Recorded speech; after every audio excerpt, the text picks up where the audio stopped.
like we're finally emerging out of flu season. Finally.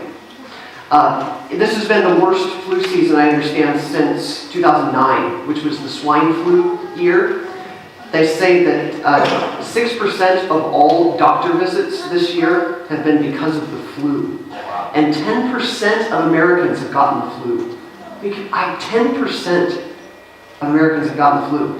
And it used to be that we had very simple ways of trying to stay healthy, clean from germs. Things like washing your hands and things like don't cough and sneeze on somebody else. Really simple stuff. But now it's gotten more complex. We have a lot more rules or different ways of keeping clean and keeping away from germs. What other ways are out there, more recent ways, for keeping clean and keeping away from germs? Yeah, wearing a mask, hand sanitizer. I looked this up. It is almost a $2 billion a year business. Wow. Just hand sanitizer. Wow. Anyway, what other ways? Sorry, I was kind of interested in that. So what other ways are we trying to avoid germs that are vitamin C, zinc, other pills, airborne, all these kinds of medications. There's what's that? Well, is that lemon and a drink? Oh yeah, tea with lemon and honey. Yeah, that's the way. Gargling salt water, drinking lots of water, washing your hands for like 30 seconds or more, which doesn't do well in the valley because we're supposed to save water. And I've always struggled with that. Do I wash my hands a long time? Do I not? Yeah, you can turn them off. And then just use hand sanitizer. Right? Don't shake people's hands. And what do you do with the bathroom door? Paper towel.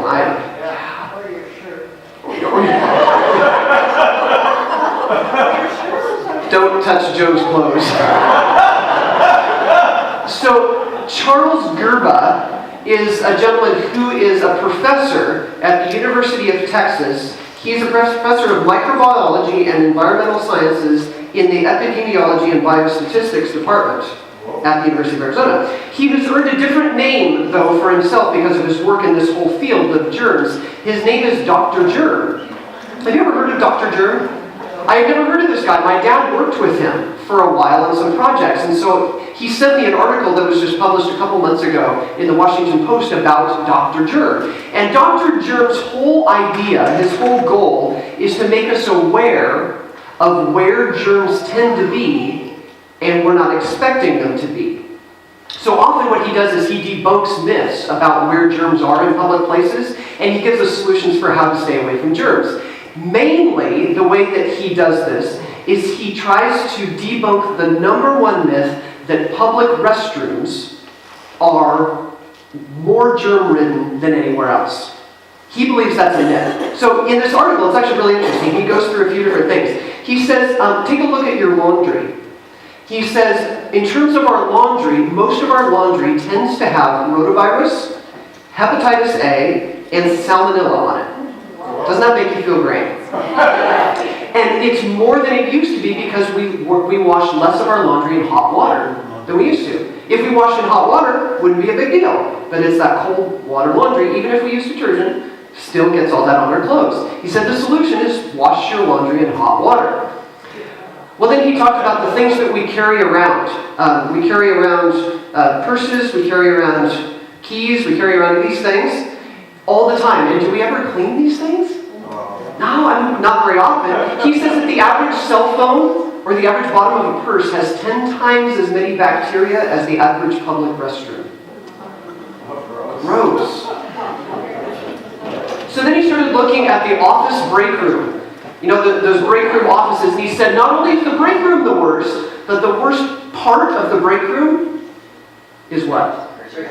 Not the refrigerator. The coffee pot handle. He said, don't touch the coffee pot handle. He said the average coffee pot handle has 100 times as many bacteria as the average public restroom. Wow. So he did an experiment in an 80-person office. He planted a germ in the break room in an 80-person office. 4 hours later, that germ was on almost every surface and was on the hands of half of the employees. Wow. Yeah. So the last place he looked was restaurants. And of course, we always think that the dirtiest place in a restaurant is the restroom. But he said, no, that's not true. He said, it's the menu. He said, so don't wash your hands before you look at the menu. Wash them after you look at the menu. I mean, look at all this effort we go to try to stay away from germs and just try to stay clean. And what if we'd spent that much effort and time trying to stay away from sin? Wow. And trying to stay clean from sin? Because, sin makes us sick. Sin hurts. Sin is gross. Sin affects us in terrible ways, and sin stays with us. And what if we were able to spend that much effort and time trying to stay away from sin? I mean, just read the Psalms. The Psalms describe, we've been looking in these Psalms for a few weeks. And I gotta tell you, I don't know about you, but I am tired of talking about sin. I mean, it's only been like 4 weeks, I think, and during Lent that somebody decided to do this whole thing talking about sin. And I'm tired of it because talking about sin this much is not really that exciting. But it's all over the Psalms. I mean, the Psalms that we've been looking at, they talk about the weight, the feeling, the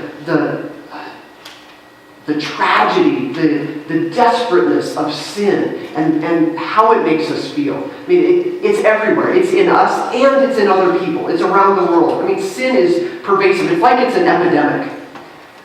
But the Psalms also, thankfully, balance that out with the fact that sin is not incurable. There's always a way out. There's always a way to get rid of sin.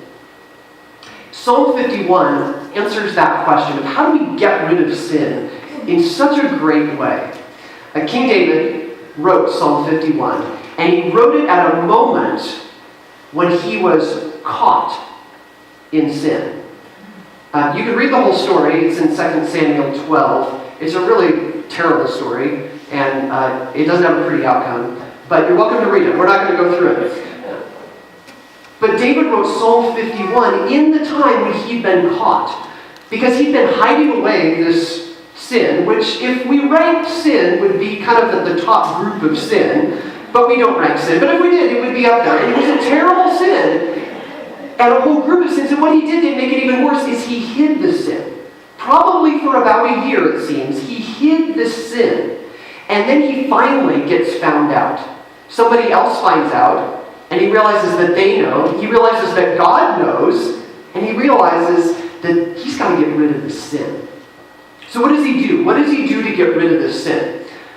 Well, in David's world, they had a system for getting rid of sin. They had a whole mess of sacrifices and offerings that they would give to God to get rid of their sin. And in terms of getting rid specifically of sins, they had 5 different offerings that they called sin offerings that they would give at different times. Now, sometimes the sin offerings that they gave were just because I got to cover my bases. So once a month I'm going to go and I'm going to make my sin offering just to make sure I'm covered. Because I don't know all the sin that I did, and I'm not aware of everything, so I need to make a sin offering. The other part of sin offerings were those that you made when you know you made a really big mistake and you've got to do something about it. So they make all kinds of different sin offerings. And most of the time when we think of sin offerings, we think, I'm guessing, of animals and sacrifices and blood and gross stuff. That was part of the world that they lived in. And that's part of the system that God gave them for getting rid of sin. So here's what Leviticus says very briefly about this whole issue of these kinds of sacrifices.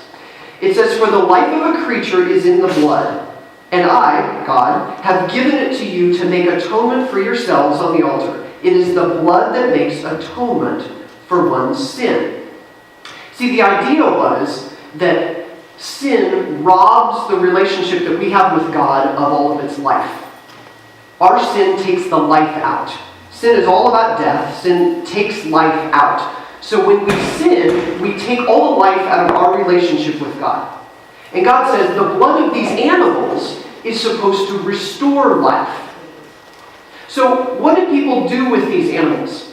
I know this is kind of gross, but this is how they did it. So what did they do with these animals? They took them into the center of the tabernacle, the center of the holiest place where they believed God was. Because the tabernacle or the temple was the house of God. That's where they believed God lived. If God lived anywhere, it was there. So that was like the space that was the middle of their relationship with God, the holiest part of the place. And if our relationship with God has been robbed of life, the whole point was to bring life back into that relationship with God. So they would bring this animal and they would sacrifice the animal, and the blood would spill all over the altar. And the idea was that it would ooze into the deepest parts of the middle of where God lived. Gross?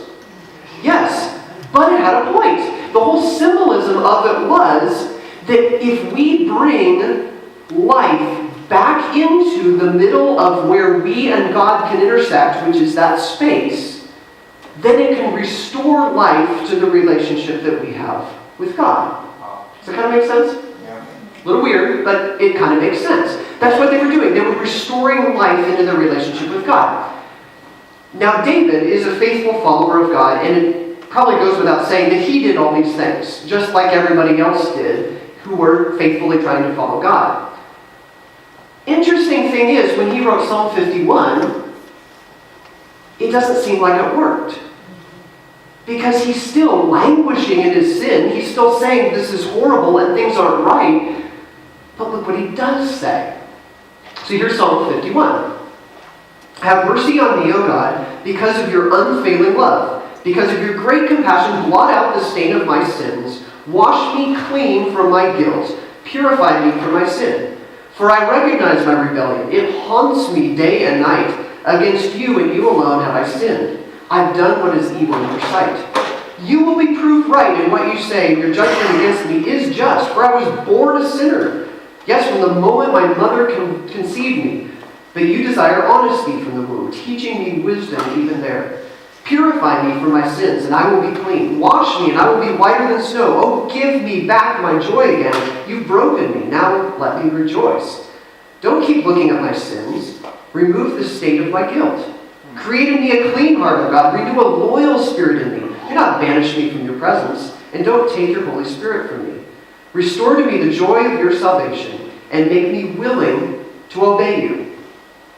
The psalm goes on for another half. That's just half of the psalm, or just over half. That classic verse, the create in me a clean heart verse, is in the middle. I mean, it's like sort of the mountaintop. You start and you go up, and you finish and go down. I mean, that is the middle, the point, the center, the peak of the psalm. That's what David is sort of rising to and going toward. And it seems like, doesn't it, that even if he's done all these sacrifices that people did immediately when they sinned, there's still this feeling of, God, purify me. God, you're not done. There's more left to do. I'm just not clean. And so he says, well, create in me a clean heart and a loyal spirit within me.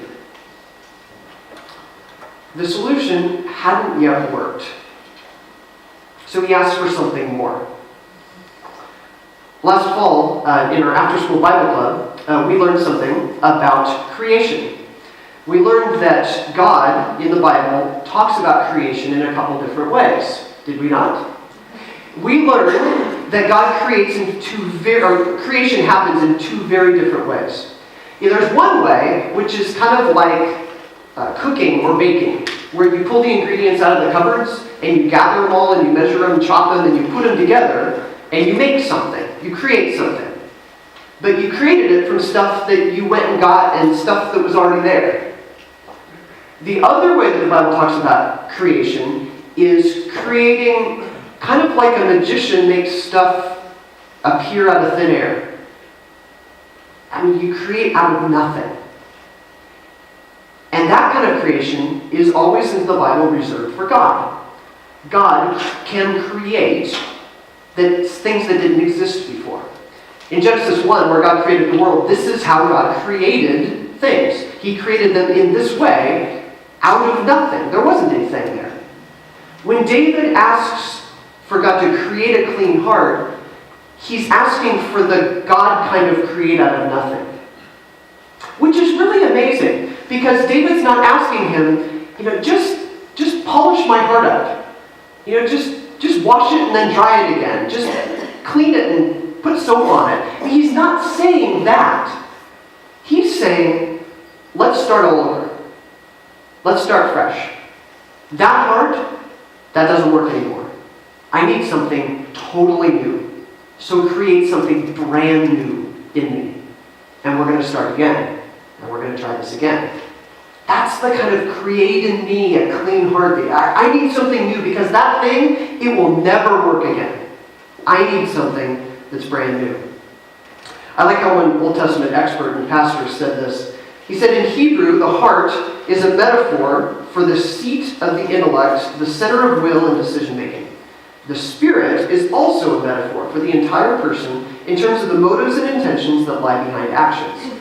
To pray for a newly created heart and for a new spirit is a confession that the heart, the will of the person, is the source of the problem. It's an admission that the hidden motives and intentions of the psalmist are so perverted and so unstable that nothing short of a new creation and a steadfastness from God will bring any significant change in who he is. You know, if we want to be clean and we want to be free of sin, get rid of it, it's like, let's move beyond the formula. Let's move beyond the stuff that we've been doing. Let's ask God to create something brand new. Because we have a formula too, don't we? When you ask, well, how do you get rid of sin? We say, to get rid of sin, you confess it. And thankfully, we have a much easier solution than David had. We don't have to go do all that gross stuff. We just speak a few words. All we have to do is say, Lord, I confess that I sinned against you, please forgive me. And we're done. I mean, it's like that. And we're forgiven. Sin's gone. But what if we didn't just say the words, but we asked God to create something brand new in us? Because that old way is just not going to work anymore. I mean, that's where the formula, that's where the system is pointing us. That's what God wants us to get to. That created me something brand new that I never had before, because the old thing wasn't working. When I was growing up, I really enjoyed the few times that I got to go cave exploring. I went to Moaning Caverns, which is up in Calaveras County area, which is near where I grew up. And we went to Moaning Caverns one time in particular with a friend, my mom and me and a friend and his mom. They paid for us to go in the caves, and then they just waited for us to come out. They didn't go in. And we were teenagers, so you feel like you can do anything, and so we did. We did the tour where you drop in on the ropes and you go into the big tunnel, and you have the helmets and the lights, and you go spelunking for hours. And we had so much fun. And squeezing between rocks that you shouldn't be able to fit through, but you do, and feeling, like, wow, I'm in the middle of this, and I can't get out, but it's so cool. I mean, we had so much fun. Well, fast forward a bunch of years. Last summer, our family went to South Dakota, and we went to Wind Cave and Jewel Cave National Park, and we got to go in some caves. And these are huge cave systems, hundreds of miles of cave systems. And we decided, our whole family, 10 of us, to take a tour. Now, we didn't do the hard hat, lights crawl through tour. We did the walk on the paths tour and down the stairs with handrails. But we still were way down inside the cave. And so to get there, you have to take an elevator down, a few hundred feet into the cave. And then they let you off in this little airlock sort of a room to preserve and protect the cave. And then after that, you get to go out and see these huge, beautiful, amazing caves. Well, we came down the elevator, and we were in the first group because the tour was so big. We had 2 elevator loads of people. We were in the first group, and we came off the elevator down in this cave, and they said, "Well, just stay put for a minute. We're going to go back up, get the other group. We'll be here, and then we can go in the cave." So we're standing there in this little airlock sort of a room that's kind of humid and hot, and we're standing there, and I started thinking, I'm a little uncomfortable right now. And then I started getting hot. And then I started wondering how to get out. And that feeling, that panic, really started to set in. And so I silently told myself, everything's okay. You're with other people. Many people have done this before. The elevator works. I mean, it didn't get any better. I was starting to seriously panic. I was starting to get desperate to get out of there. David had a desperate kind of a feeling about his sin. And it was the desperation that drove him to say, God, that's not going to work anymore. I need you to create something brand new in me. And not that it's exciting to feel desperate about our sin, but what if, we did feel desperate, that we got to get rid of this sin because it's creating a problem in our relationship with God.